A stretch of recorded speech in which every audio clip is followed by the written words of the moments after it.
Muy buenas. Vamos entonces ahora a continuar. Ya habíamos visto anteriormente una breve reseña anatomofuncional del sistema nervioso autónomo dentro de esto que queremos abordar, que es los fármacos que actúan sobre la sinapsis del sistema nervioso autónomo. Una vez visto esto ya, hoy nos corresponde revisar estos dos aspectos. Los receptores del sistema nervioso autónomo, específicamente vamos a hablar de los receptores adrenérgicos y, por supuesto, de los neurotransmisores y hormonas que actúan como ligandos naturales de estos receptores, ¿verdad? Y vemos los efectos sobre su estimulación. Vamos a hacer una breve reseña de estos aspectos estructurales y funcionales de los receptores, dónde están ubicados, qué características tienen, cómo se dividen, en fin, que específicamente cómo va a ser esta cuestión de los receptores adrenérgicos y qué efectos se produce y qué mecanismos utilizan para su funcionamiento. Para después, más adelante, ver ya en otra clase los fármacos agonistas y antagonistas que actúan sobre estos receptores adrenérgicos alfa y adrenérgicos beta. Sin más, entonces, vamos a pasar a estudiar estos aspectos de los receptores del sistema nervioso autónomo, receptores adrenérgicos, y hablar sobre la adrenalina y la noradrenalina. Tenemos que decir que la adrenalina y la noradrenalina, ¿verdad?, que son los agonistas naturales de estos receptores del sistema nervioso autónomo, específicamente del sistema nervioso simpático, pues la noradrenalina va a ser un neurotransmisor de neuronas que van a estar ubicadas en distintas localizaciones en el sistema nervioso central y también en el sistema nervioso periférico,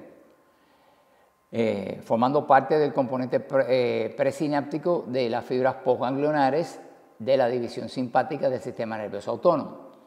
La adrenalina es una hormona producida por la médula suprarrenal, de la glándula suprarrenal, y ambas sustancias, tanto la adrenalina como la noradrenalina, van a tener estructuras muy semejantes, ¿verdad?, muy similares, y por eso estas dos sustancias, el neurotransmisor noradrenalina y la hormona adrenalina, por esta similitud estructural tan grande que tienen, ahí la tienen ustedes a la derecha, podemos apreciar la estructura de la adrenalina, véanla ustedes, vean la estructura, esta es la hormona, vean ustedes la estructura de la noradrenalina. La única diferencia que hay entre uno y otro es que aquí el grupo amino de la noradrenalina en las células, en las sinapsis postganglionares, las sinapsis adrenérgicas, las fibras, el componente presináptico existe ahí en ese caso, en las células que producen la adrenalina, en la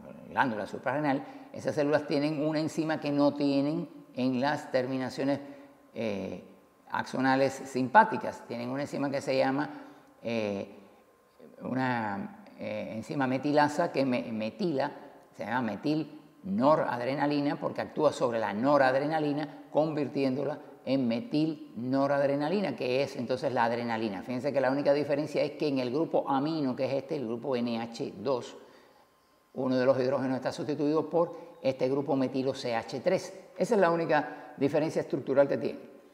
Y bueno, por ello la afinidad con los receptores que vamos a ver ahora de ambas sustancias es muy similar, aunque hay cierta predilección, vamos a decir, cierta afinidad predilecta de la adrenalina por determinados receptores más que por otros, al igual que en el caso de la noradrenalina, que aunque es bastante equilibrada la afinidad que tiene por los distintos receptores, pero también hay sus pequeñas diferencias.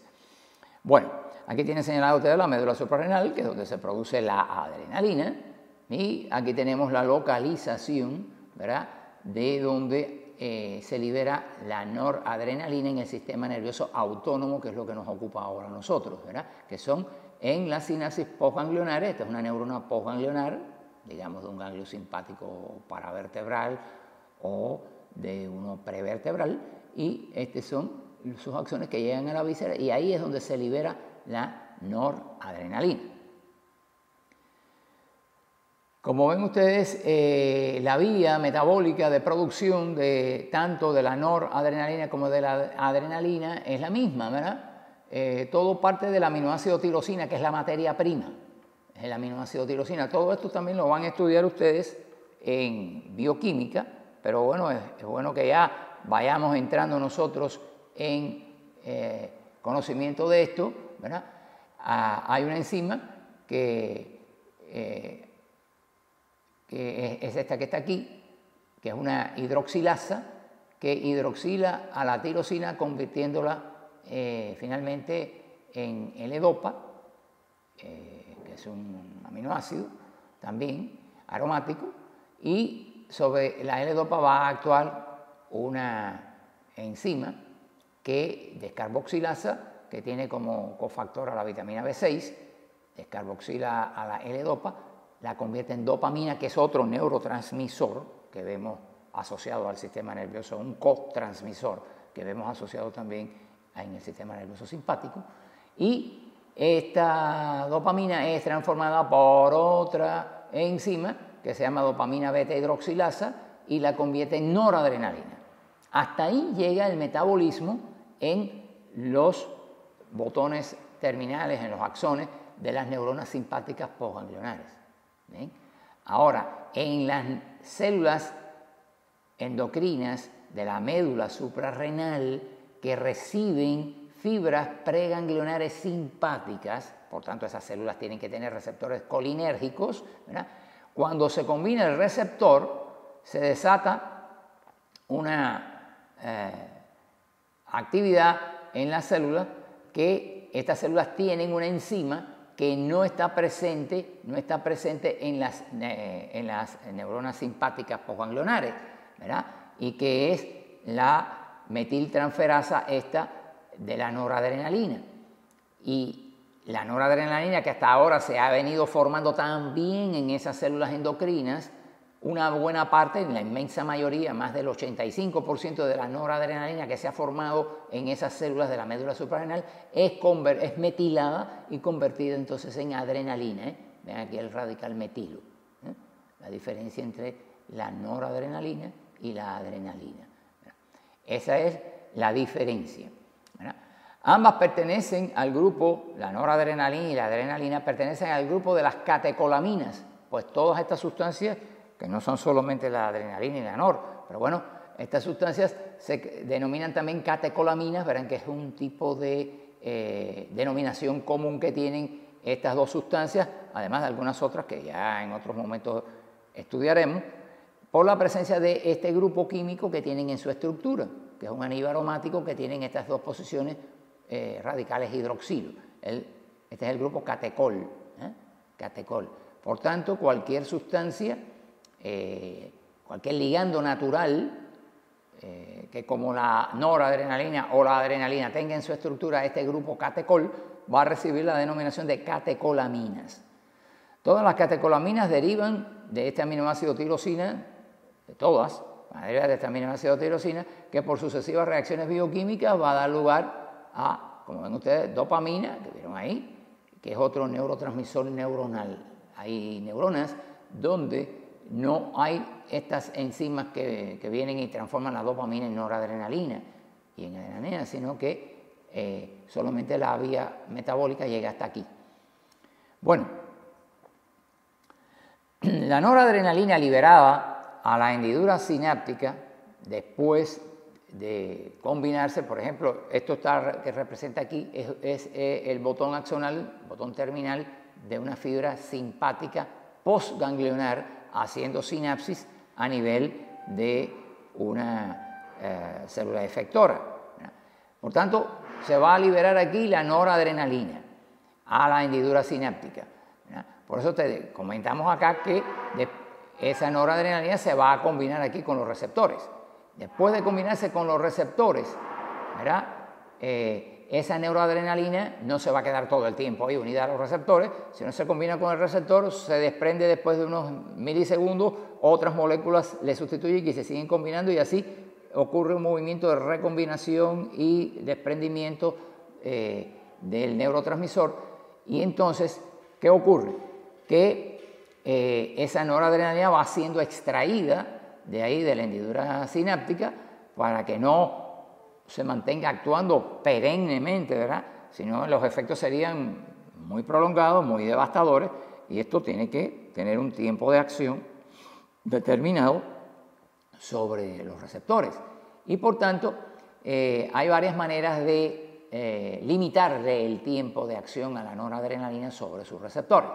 Bueno, una vía es que una parte de ese neurotransmisor es recaptada como indica esta flecha, ven aquí, esto quiere decir norepinefrina, que también significa noradrenalina, también es una denominación que tiene la noradrenalina, norepinefrina, como la adrenalina también se le suele denominar epinefrina.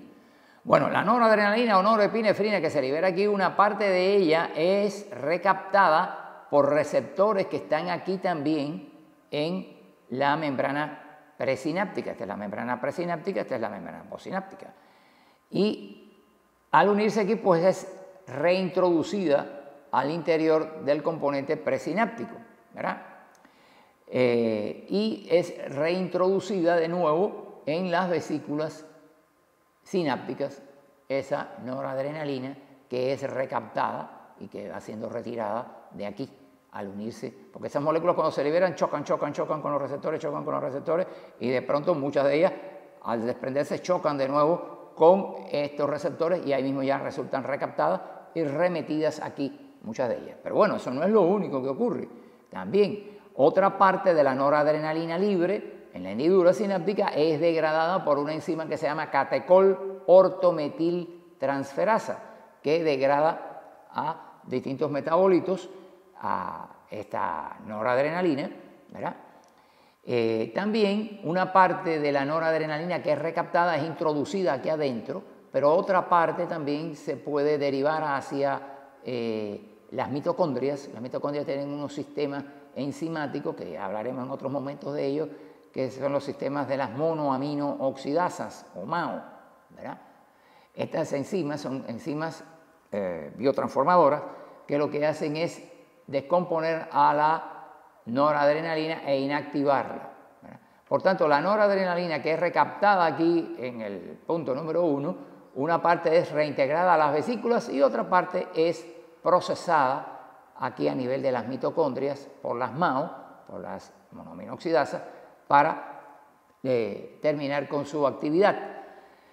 Estas enzimas también hay veces que pueden escapar de las vesículas, puede haber cierta salidero, por así decirlo, cierto salidero de noradrenalina formada, y esa noradrenalina es captada entonces por las mitocondrias y también es descompuesta.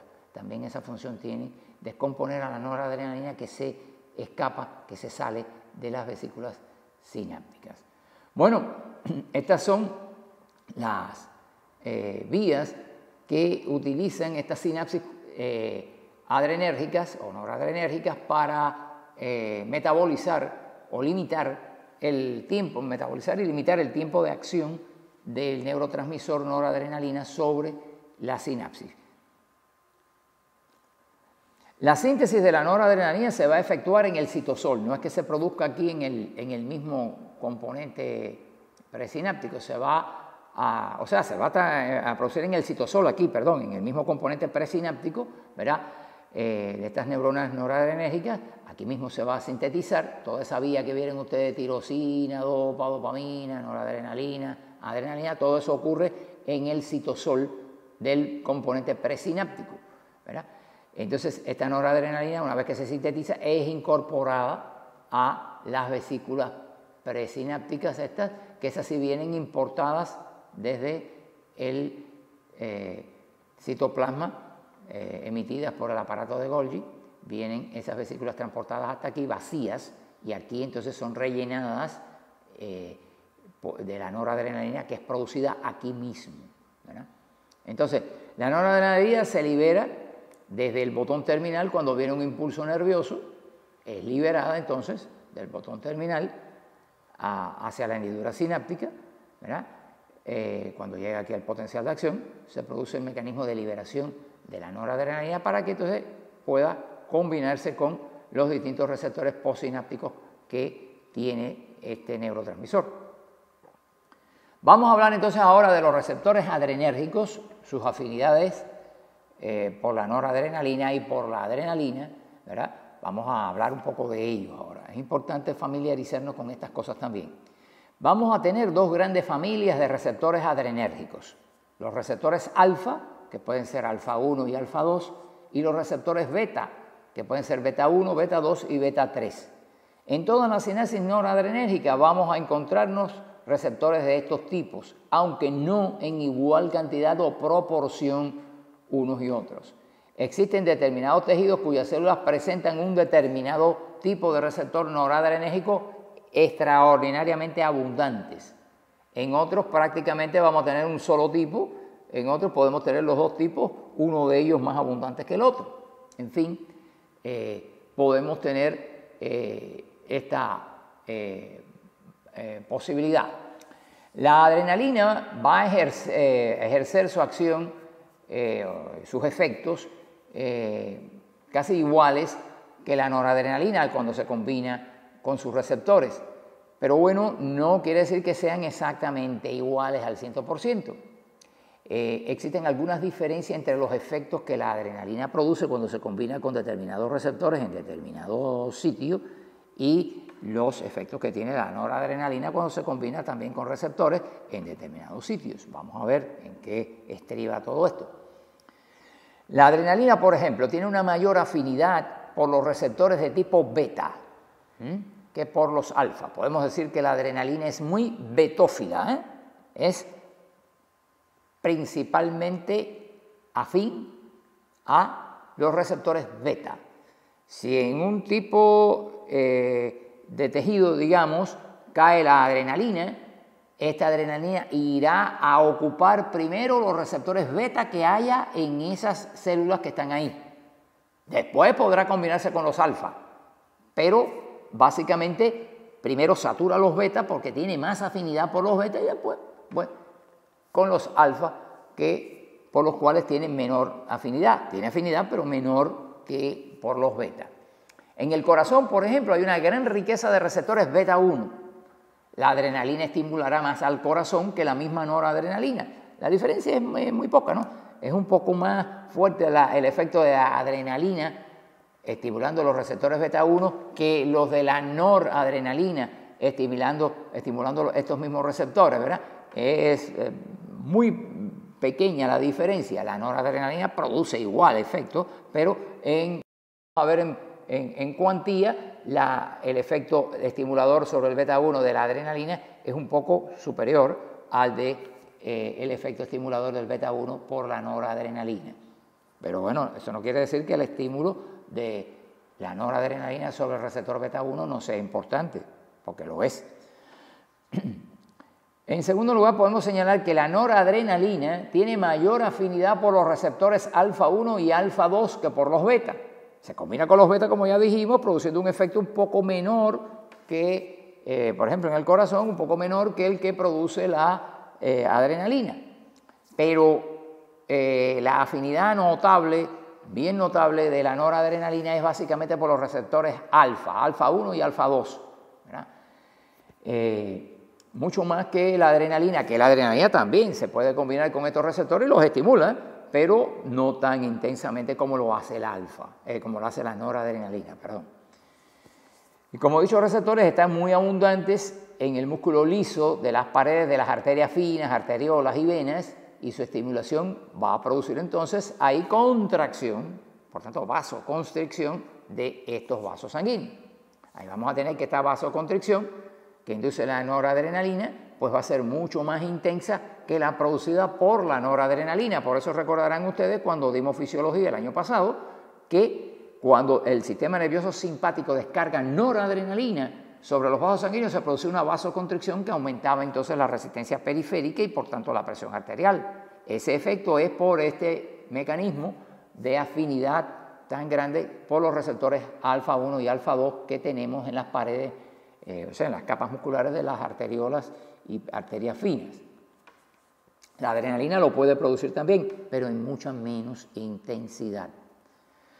Debido entonces a esto que hemos comentado, estas similitudes y diferencias, ¿verdad?, por los receptores y los efectos que produce, cuando se inyecta adrenalina, ¿verdad?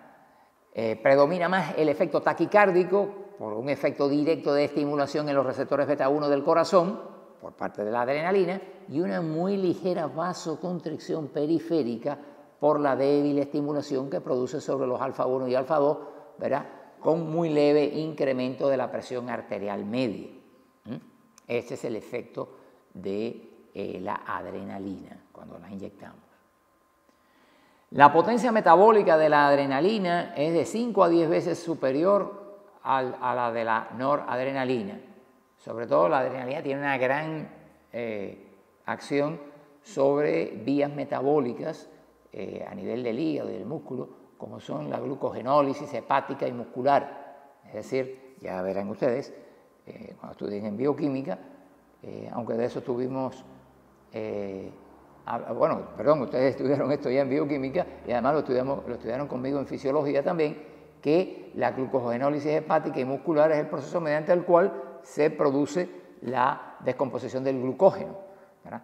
Bueno, los receptores beta 2 que tiene la célula hepática y la célula muscular, pues induce precisamente la activación, como efecto final, produce la activación de la glucógeno fosfatasa, que es la que produce la hidrólisis del glucógeno para liberar a la glucosa y que se pueda utilizar. Tenemos que señalar también aquí que la noradrenalina tiene muy poca afinidad por los receptores beta 2, ¿verdad? Y bastante afinidad, casi igual afinidad que la noradrenalina por los beta 1. No igual, pero casi igual. Por eso el efecto que produce la noradrenalina al combinarse con los beta 1, aunque no llega a ser de la misma intensidad que el que produce la adrenalina, es muy semejante. Un poquito menor, pero muy semejante. Ahora, con los beta 2, la noradrenalina sí tiene muy poca actividad de combinación. La adrenalina es la que sí, como betófila que es, sí se combina y estimula muy bien a estos receptores. Ya veremos las consecuencias que tiene esto en la farmacología. Vamos a hablar ahora de las localizaciones más importantes de los receptores adrenérgicos y las características de sus efectos agonistas más importantes. Vamos a hablar primero de los receptores beta. Los beta 1, por ejemplo, los vamos a encontrar ubicados ¿dónde? Bueno, en células del aparato yuxtaglomerular. Cuando ahí llega la adrenalina, estimula estos receptores beta 1 y produce liberación de renina, como ya conocen ustedes. En el corazón vamos a tener presencia de receptores beta 1 en grandes cantidades a nivel de las células del sistema de excitación y conducción del corazón, sobre todo a nivel de las células del nódulo sinusal, ¿verdad? Y también vamos a tener receptores a nivel de las membranas de las fibras musculares contráctiles ventriculares, ¿verdad? Por tanto, se va a producir, como resultado de la combinación de la adrenalina a nivel de estos receptores, se va a producir un aumento de la fuerza de contracción, inotropismo positivo, y también se va a producir un aumento en el número de latidos y el aumento de la conducción de impulsos, un dromotropismo positivo, y va a haber un cronotropismo positivo también, que es el aumento de la frecuencia de contracción, cronotropismo positivo. En el caso de los receptores beta 2, bueno, los beta 2 los vamos a encontrar más frecuentemente ubicados en el músculo liso vascular, en algunos músculos lisos de algunos vasos sanguíneos, pero sobre todo lo vamos a encontrar en el músculo liso bronquial y gastrointestinal y genitourinario, sobre todo en estas dos últimas ubicaciones, a nivel del músculo liso bronquial y gastrointestinal. Podemos encontrarlo también en algunas fibras musculares lisas de algunos vasos sanguíneos arteriolares, ¿verdad? El efecto que se va a producir cuando se combine aquí la adrenalina va a ser relajación del músculo liso de estas vísceras. En el caso de los vasos sanguíneos produciría vasodilatación ahí a ese nivel e hipotensión arterial. Broncodilatación, disminución del peristaltismo intestinal, retención urinaria por los efectos a los distintos niveles estos que habíamos señalado que se ubican. En el músculo estriado, no quiere decir que las fibras musculares estriadas tengan receptores de estos, no. En el músculo estriado sucede que los vasos sanguíneos, bueno, el músculo estriado sí tiene, ¿verdad? Pero tiene receptores no para excitar la contracción del músculo estriado, sino son receptores beta 2 que cuando se estimulan por la adrenalina, estimulan la glucogenólisis del glucógeno que tiene la fibra muscular y la captación de potasio. No producen aumento de la contracción, porque no son receptores involucrados en el fenómeno contráctil del músculo estriado. Eso hay que tenerlo bien claro. En el hígado también existen receptores beta 2 que producen un aumento de la glucogenólisis hepática y de la gluconeogénesis también, o sea, la formación de glucosa a partir de sustancias, aminoácidos, derivados del metabolismo de los lípidos, etc. Y tenemos también receptores beta 3 en el tejido adiposo que están involucrados en la lipólisis, es decir, la degradación de los triglicéridos, ¿verdad?, y de los ácidos grasos, sobre todo la degradación de los triglicéridos para liberar los ácidos grasos del adipocito y enviarlos entonces a la sangre para transportarlos hacia los distintos tejidos. En esta figura estamos ilustrando, para recordarles, cuando hablábamos algunas cosas de estas cuando estuvimos comentando en las clases de generalidades de farmacodinámica, el mecanismo general de transducción de señales moleculares de los receptores beta-adrenérgicos. ¿Cómo es el mecanismo de transducción? Bueno, aquí tienen un receptor beta-adrenérgicos, ¿verdad? Cuando se combina, ahí esa letra E es la epinefrina o adrenalina, como ya conocen ustedes, ¿verdad? Al combinarse, estos receptores tienen por su dominio intracelular, tienen una proteína G que tiene 3 fracciones, una alfa, una beta y una gamma. Cuando esto se combina aquí, esta proteína que antes de combinarse a la adrenalina tenía una gran afinidad por el GDP, suelta el GDP cuando se combina la adrenalina y se le une el GTP, se convierte muy afín por el GTP. Este GTP provoca una disociación que hace que se separe de aquí la proteína G y venga, desplazándose por la cara interna de la membrana, a estimular a la adenilciclasa, que es una enzima que está muy cercana al receptor. La adenilciclasa, cuando resulta estimulada por esta proteína G, pues, ¿qué es lo que hace? Empezar a transformar moléculas de ATP en moléculas de AMP cíclico. El AMP cíclico, pues, como conocen ustedes, es un segundo mensajero que tiene varios efectos muy predominantes en determinadas células, unos efectos más predominantes en otras células, otros efectos. Aquí, por ejemplo, están ilustrados todos, los más importantes. El AMP cíclico puede, y con mucha frecuencia, estimula a una enzima proteinquinasa, que es una enzima estimuladora de otros tipos de proteínas enzimáticas, de canales, etcétera. Estimula a la enzima PKA o proteinquinasa A, ¿verdad? Esta enzima PKA o proteinquinasa A aumenta la fosforilación de proteínas celulares, ¿verdad?, y provoca la respuesta celular específica a la adrenalina que tenga esta célula por este mecanismo. Otro mecanismo es que otro destino que tiene el AMP cíclico, ¿verdad? Este AMP cíclico que se está produciendo aquí no se puede quedar indefinidamente actuando, también hay que darle camino, y entonces hay unos grupos de enzimas que se llaman fosfodiesterasas que degradan al AMP cíclico para limitar el tiempo de acción del mismo, ¿verdad? Para que esto no siga indefinidamente produciéndose, y entonces las fosfodiesterasas lo vuelven a convertir en 5'-AMP. Ya no es cíclico y por tanto ya pierde sus capacidades de este tipo, ¿verdad? Entonces, este sería un mecanismo general de activación del receptor beta adrenérgico. Aquí estamos ilustrando específicamente el mecanismo de transducción molecular en la contracción de la fibra miocárdica inducida por estimulación de receptores beta-1 adrenérgicos. Habíamos dicho que los receptores beta-1 adrenérgicos son muy abundantes en las fibras musculares, también en las fibras musculares ventriculares, contráctiles ventriculares, y también en las fibras autorrítmicas del nódulo sinusal. Aquí está ilustrado el mecanismo de estimulación sobre una fibra contráctil ventricular. La adrenalina, también la noradrenalina, puede combinarse con este receptor beta-1, se produce el mismo fenómeno aquí con la proteína G se disocia y la fracción alfa viene, estimula la adenilciclasa aumenta la producción de AMP cíclico, el AMP cíclico estimula la PKA tiene varias cosas. Primero, puede fosforilar directamente canales de calcio dependientes de esto. Estos canales estaban cerrados antes de ser fosforilados. Ahora, al venir la proteína quinasa A y fosforilarla a esta proteína del canal, lo abre y entra calcio. Este calcio se va a sumar al calcio que se va a liberar del retículo endoplasmático liso, que la PKA también puede fosforilar aquí algunos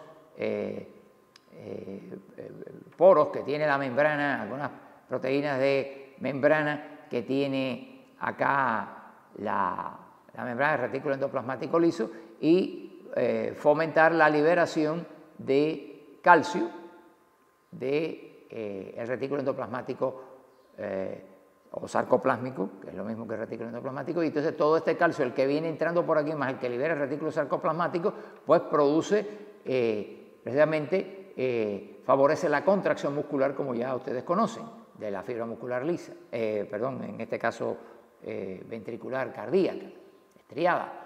La PKA también puede fosforilar a la enzima, o sea, las cabezas de miosina, las cabezas de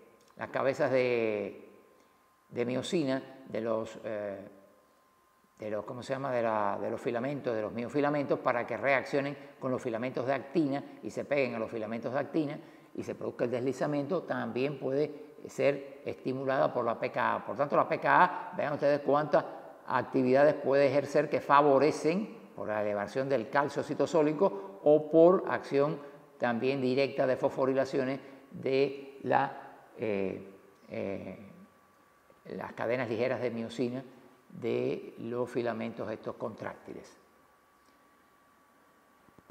Ahora, aquí estamos ilustrando el mecanismo de estimulación de un receptor beta 2 a nivel, por ejemplo, como los que tenemos en el músculo liso bronquial, ¿verdad?, que produce relajación. En este caso, estos receptores beta 2 tienen este mismo mecanismo, como ven ustedes. Se libera la proteína G, la proteína G, cambia su afinidad por GDP cuando se le une esto y agarra GTP. El GTP produce la disociación, la fracción alfa viene, estimula la adenilciclasa, todo esto es igual. La adenilciclasa convierte el ATP en ADP, en AMP cíclico, ¿verdad? El AMP cíclico estimula la enzima proteína quinasa A. Aquí, ¿qué hace la proteína quinasa A? Como es una enzima fosforilante, activadora de otras enzimas, pero aquí en este caso ella puede también producir fosforilaciones activadoras de proteínas o fosforilaciones que detienen, silencian la actividad de otras proteínas. En este caso, la proteína quinasa A activada va a originar una inhibición de la quinasa de cadena ligera de miosina, produce una inhibición de la enzima quinasa de cadena ligera de miosina, que es una enzima importante en la contracción del músculo liso, ¿verdad? Es la que permite la fosforilación de las cabezas de miosina. Esto produce, como decíamos, una inhibición en la fosforilación de las cadenas ligeras de miosina, que forman parte de la cabeza. La cabeza de miosina pierde el fosfato y al perder el fosfato se separa, el radical fosfato se separa de la miosina y se produce entonces la relajación del músculo liso. Ese es el mecanismo íntimo molecular de transducción de la señal cuando llega la adrenalina a combinarse con el receptor beta que está en la pared del bronquio para producir la relajación bronquial, del músculo liso bronquial. También la que se produce en el músculo liso de otras estructuras donde está ubicada también estos receptores.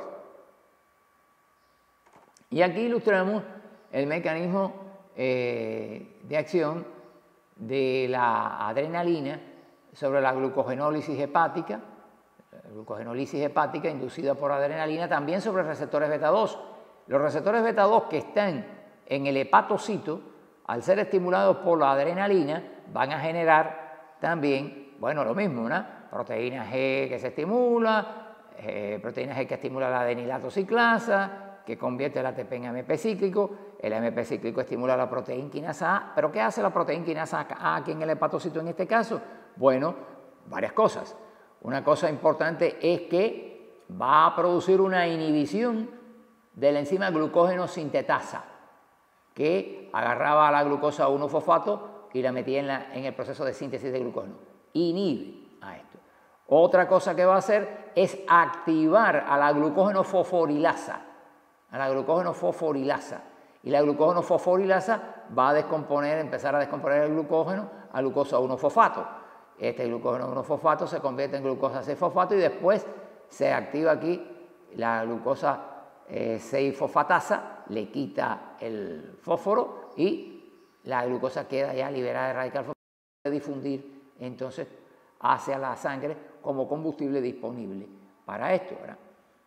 También puede producir otras actividades aquí, pero bueno, por ejemplo, estimula la conversión de fructosa 1,6-difosfato a fructosa 6-fosfato, también estimula esta vía, también estimula la vía reversible del fosfonolpiruvato a fructosa para que la fructosa después se convierta en glucosa y la glucosa entonces pueda ser liberada ya por todo este proceso que habíamos visto. Todo esto puede estimular aquí la adrenalina, tiene una fuerte acción excitable sobre el beta-2 hepatocítico y por tanto la glucogenólisis, como ven ustedes, y todos estos eventos que favorecen la liberación de glucosa, todos estos eventos metabólicos en el hepatocito se estimulan notablemente. Por último, aquí tenemos entonces el mecanismo de transducción de la señal para la lipólisis en los adipocitos inducida por adrenalina mediante receptores beta-3. Aquí un receptor beta-3 en la membrana de un adipocito, cuando viene la adrenalina, igual, el beta-3 también tiene proteína G, la proteína G viene y produce aquí activación del adenil ciclasa, la adenil ciclasa se empieza a formar AMP cíclico del ATP, se estimula la proteína quinasa A aquí en el adipocito, pues va a estimular la hidrólisis de los triglicéridos mediante la fosforilación primero de una enzima que se llama lipasa de triglicéridos, ¿verdad? Estaba en forma inactiva, ahora pasa a la forma activa. Al pasar a la forma activa, la proteína quinasa A es quien lo hace, pues el triglicérido empieza a descomponerse, se separa el glicerol de los ácidos grasos y los ácidos grasos quedan libres y son transportados fuera de la membrana para unirse en la sangre a las albúminas para ser transportados hacia los tejidos musculares, etcétera, para que lo utilicen como, o hacia el mismo hígado, para que lo utilicen como metabolito energético. Bueno, hasta aquí hemos... no, espérate, tenemos también acá, tenemos que hablar de los receptores alfa. Habíamos dejado los alfa. Ya hablamos de los receptores beta, de sus ubicaciones, vamos a hablar ahora de las ubicaciones y los efectos de los receptores alfa. Los receptores alfa, sus principales localizaciones y los efectos agonistas cuando son estimulados. Los alfa 1 los vamos a encontrar notablemente muy numerosos en el músculo liso vascular. Cuando se combina con ellos básicamente la noradrenalina, aunque la adrenalina en menor grado también lo puede hacer, produciendo un efecto mucho menos intenso pero semejante, lo que se produce es vasoconstricción y aumento de la presión arterial. En el músculo liso genitourinario, pues se va a producir también contracción del músculo liso genitourinario. En el músculo liso gastrointestinal lo que se va a producir es relajación. En el músculo cardíaco hay también receptores alfa 1 en pocas cantidades, pero hay también, puede aumentar también la fuerza de contracción de la fibra miocárdica. Los receptores alfa 2 los vamos a encontrar en los islotes beta del páncreas, ¿verdad? Cuando se estimulan disminuyen la secreción de insulina. En las plaquetas aumentan, cuando se activan esos receptores, se aumenta la actividad, se excitan las plaquetas y se aumenta la agregación plaquetaria, por tanto favorece la formación de tapón plaquetario y de coágulo. Las terminaciones nerviosas simpáticas postganglionares a nivel presináptico tienen también receptores alfa 2. Todos estos receptores son postsinápticos. Después que la neurona presináptica libera, cae sobre una célula efectora.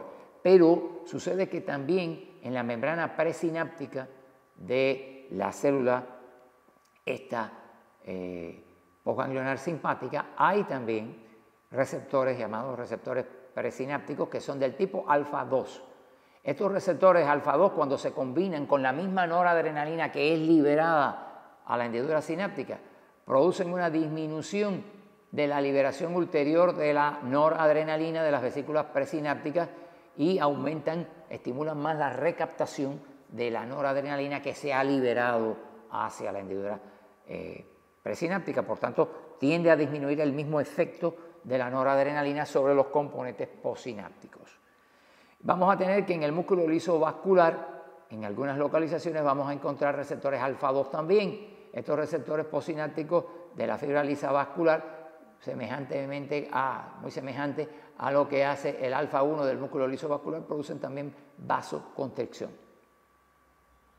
Aquí tienen el mecanismo general de transducción de las señales moleculares de los receptores alfa adrenérgicos, estos que producen contracción del músculo liso vascular. Aquí tienen representado el receptor alfa 1, la noradrenalina.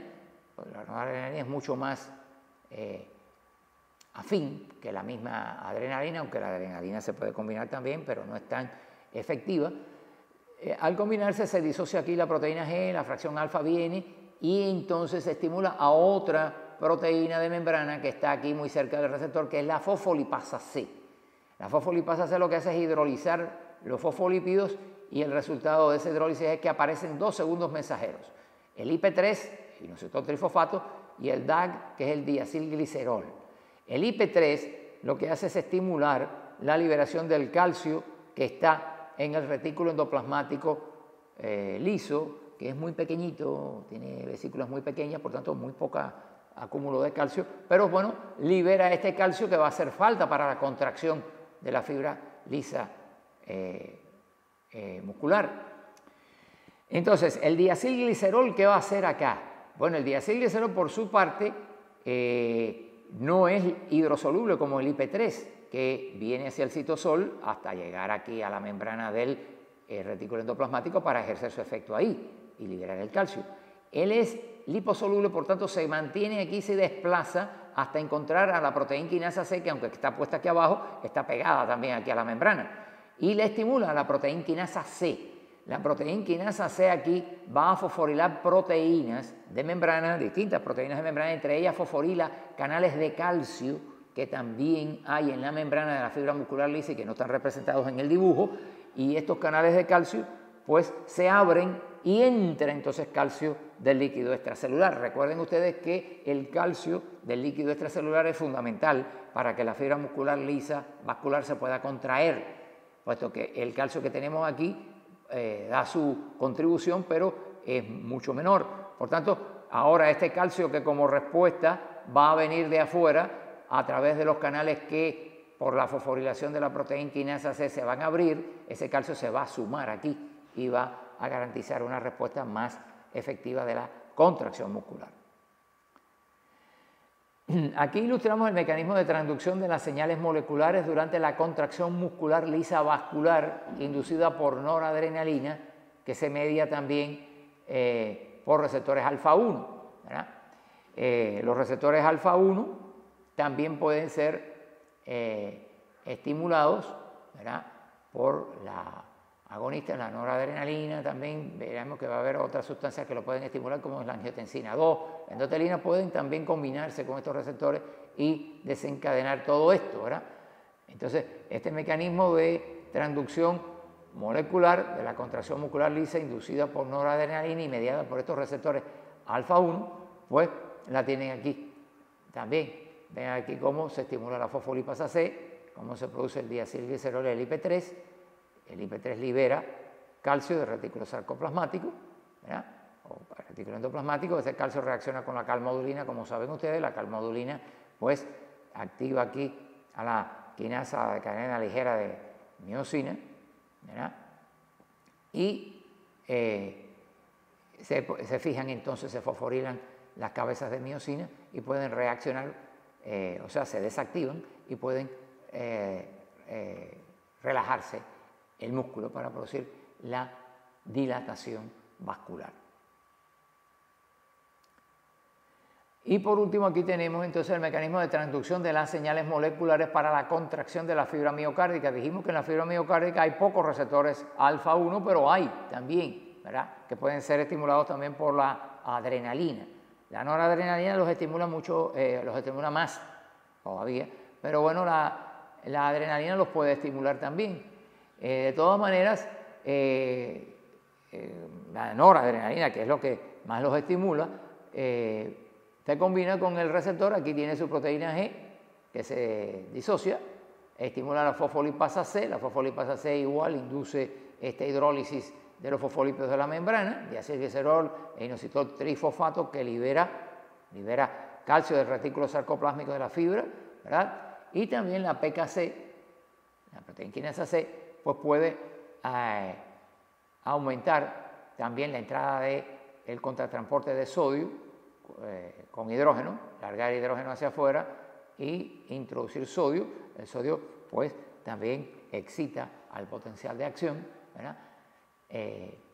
Y también pues puede abrir canales de calcio que se fosforilan por la PKC, y estos canales de calcio pues pueden aportar más calcio. También puede activar, fosforilar a las cabezas de miosina, a la cadena ligera de miosina que forma las cabezas de miosina, para que se produzca la unión con los filamentos de actina. O sea que todo esto se revierte en un gran esfuerzo contráctil miocárdico. Aquí tenemos ya también la acción de la adrenalina sobre los receptores alfa 1, para producir la glucogenólisis, ¿verdad?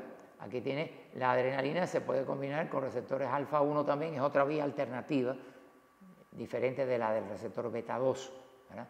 La adrenalina puede combinarse también con receptores alfa 1, igual que la NOR lo puede hacer. La NOR lo puede hacer mucho más todavía, ¿verdad?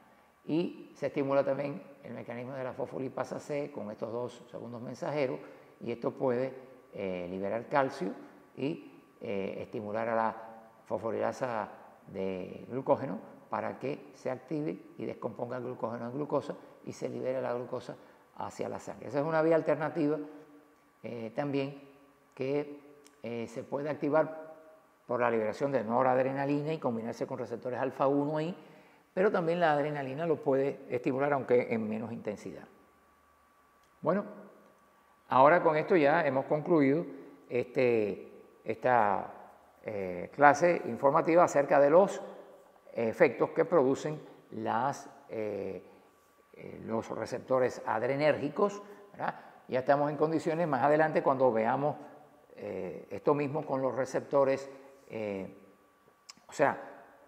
veamos el efecto que van a tener los medicamentos agonistas y antagonistas que van a actuar sobre estos receptores, produciendo estos mismos efectos en mayor cuantía o disminuyendo estos efectos según las necesidades que los procesos patológicos impliquen, ¿verdad? Iremos entonces viendo posteriormente, ahora en clases ulteriores, las acciones sobre estos receptores por parte de los medicamentos agonistas y antagonistas de receptores alfa y beta adrenérgicos.